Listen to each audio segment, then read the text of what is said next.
فرمایا کہ اس کے حضور استغفار کرو، وہ آسمان سے بارشیں نازل کرے گا، تمہیں بیٹے بھی دے گا، تمہیں مال بھی دے گا، لہلہاتے باغ بھی ہوں گے، چلتی نہریں بھی ہوں گی، معیشت کا پہیہ چل جائے گا اگر تم اللہ سے ڈرنے والے بن جاؤ گے۔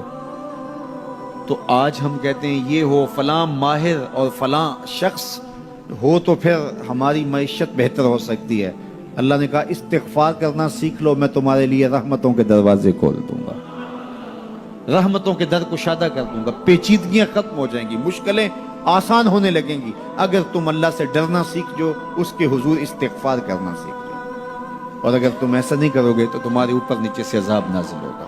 وَهُوَ الْقَادِرُ، وہ اس بات پہ قادر ہے، ان یبعث علیکم عذابا، کہ وہ تمہارے اوپر عذاب نازل کرے، تمہارے اوپر سے، تمہارے نیچے سے۔ اللہ اکبر۔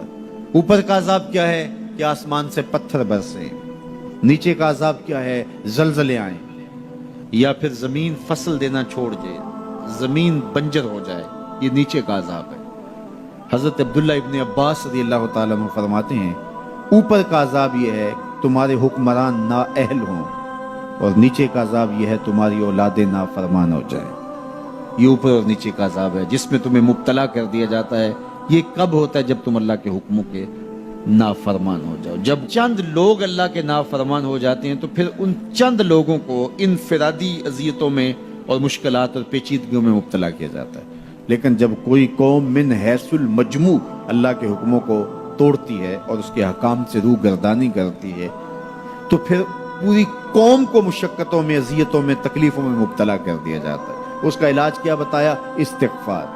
حضرت نوح علیہ السلام نے جو اپنی قوم سے کہا تمہیں مال بھی ملے گا، تمہیں دولت بھی ملے گی، تمہیں بیٹے بھی ملیں گے، سرسبز جو ہے وہ باغات بھی نصیب ہوں گے، ان کی شاخیں پھلوں سے لدی ہوئی ہوں گی، چلتی ہوئی نہریں اور برستی ہوئی بارش، ساون کے نچڑتے ہوئے بادل، اور ماحول کی خنکیاں اور خوبصورتیاں اور جمال اور لہلہاتے ہوئے سبزے، اور تمہارے اوپر ہر طرح کی عنایات برسیں گی اگر تم اللہ سے ڈرنا سیکھ جاؤ گے اور اللہ کے حضور استغفار کرنا سیکھ جاؤ گے، تمہیں خوشحال اور خوبصورت زندگی عطا کر دی جائے گی۔ اللہ اکبر۔ لیکن اگر تم ایسا نہیں کرو گے تو تمہاری معیشت تنگ کر دی جائے گی۔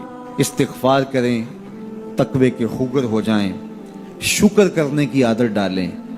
جو شکر کرتے ہیں اللہ تعالیٰ ان کو اور زیادہ عطا فرماتا ہے، دنیا میں بھی اور آخرت میں بھی۔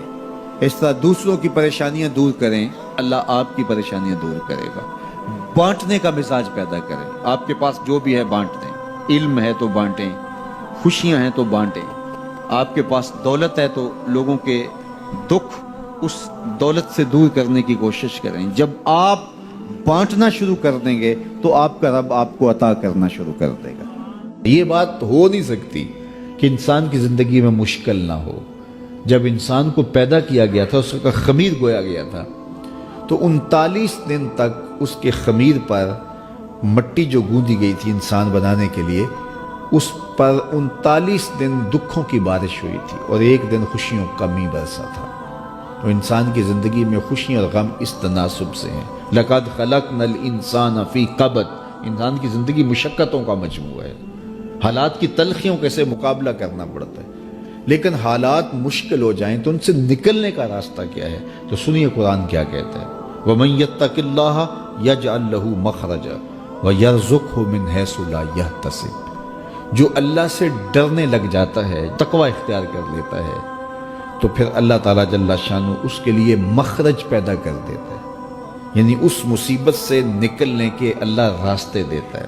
یہ اس شخص کا مقصوم ہے جو اللہ سے ڈرتا ہے۔ اس پر مشکلات اس پہ بھی آتی ہیں، یہ نہیں کہ اس پہ مشکلات نہیں آتی، زندگی کی مشکلات کا وہ بھی شکار ہوتا ہے، لیکن جو ہی مشکلات آتی ہیں ان مشکلات سے نکلنے کا اللہ اسے راستہ بھی عطا کر دیتا ہے۔ اور دوسری بات، وَيَرْزُقْهُ مِنْ حَيْثُ لَا يَحْتَسِبُ، اللہ اس کو وہاں سے رزق دیتا ہے جہاں سے اسے گمان بھی نہیں ہوتا، وہاں سے رزق دے دیتا ہے۔ بندہ تو یہ کہتا نا کہ مجھے یہاں سے ملے گا، یہاں سے، ایک بندے کی منصوبہ بندی ہے، لیکن جو اللہ سے ڈرنے والا ہوگا اللہ اس کو وہاں سے رزق دے گا جہاں اسے گمان بھی نہیں ہوگا، خیال بھی نہیں ہوگا کہ یہ راستہ بھی حصول رزق کا ہو سکتا ہے۔ تو یہ میرے رب کا وعدہ ہے اور میرے رب کے وعدے سچے ہیں۔ تو جب تم اللہ سے ڈرنے لگو گے تو یہ تخت و تاج، یہ دنیا کی عزتیں، یہ تمہارے قدموں میں ہوں گی۔ اس سے ڈرنے کا نتیجہ ہے جو تمہارا رب تمہیں عطا فرمائے گا۔ حضرت عمر رضی اللہ تعالیٰ عنہ کی خدمت میں ایک شخص آیا، اس نے کہا میرے ہاں اولاد نہیں ہے، تو آپ نے کہا استغفار پڑھا کرو۔ ایک دوسرا شخص آیا کہ صاحب بارشیں نہیں ہوتی، فرمایا استغفار پڑھا کرو۔ تیسرا شخص حاضر خدمت ہوا اور کہا کہ ہمارے ہاں قحط کا عالم ہے، فرمایا کہ استغفار پڑھا کرو۔